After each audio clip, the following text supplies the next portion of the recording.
Pernah nggak sih kamu bertanya-tanya kenapa Tuhan membuat kamu dalam posisi terpuruk sehingga kamu tidak berdaya untuk melakukan apapun? Jawabannya adalah untuk membuat kita tahu apa yang namanya berserah dan bergantung sama Tuhan. Dia nggak tahu gimana caranya, walaupun dia nggak tahu apa yang harus dia lakukan, dia hanya berdoa sama Tuhan. Dan memang Tuhan berikan jawaban, Tuhan berikan bantuan untuk dia masalah itu beres, tanpa dia mengerti bagaimana itu bisa beres. Dari cerita dia saya berpikir, ternyata dalam segala hal yang kita butuhkan adalah Tuhan mau kita berserah. Terkadang kita dibuat sampai terpuruk, sampai hancur, karena kita masih ngerasa bisa bersandar pada kaki kita sendiri atau bisa bersandar pada orang lain.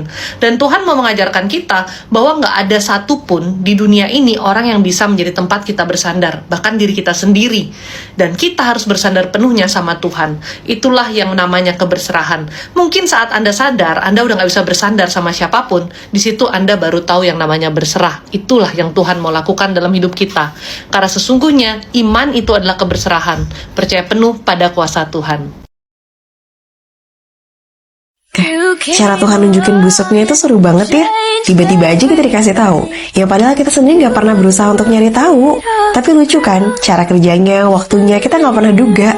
Terus tiba-tiba pas udah kejadian, agak kaget sih. Tapi itu jauh banget lebih baik daripada itu kejadian buat aku. Ternyata Tuhan sebegitu sayangnya sama aku. Sampai aku dijauhi dari orang-orang yang jahat banget sama aku.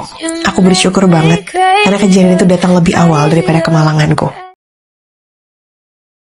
Semenjak satu kejadian, aku jadi tahu warna asli orang di sekelilingku. Terkejut? Tidak juga. Aku justru bersyukur. Bersyukur karena akhirnya Tuhan menunjukkan sisi lain yang disembunyikan. Aku jadi bisa menghindari apa yang sekiranya membuatku tidak nyaman dan menyakiti hati. Dibilangin itu, aku tidak peduli. Ini hidupku.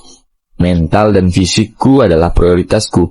Jadi menurutku, diam adalah bentuk self-care terbaik.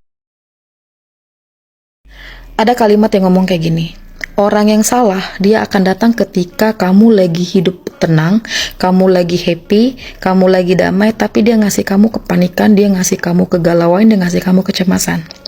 Tapi orang yang tepat buat kamu adalah ketika hidup kamu lagi berantakan, kamu lagi panik, kamu lagi sembraut, tapi dia ngasih kamu kedamaian, dia ngasih kamu ketenangan.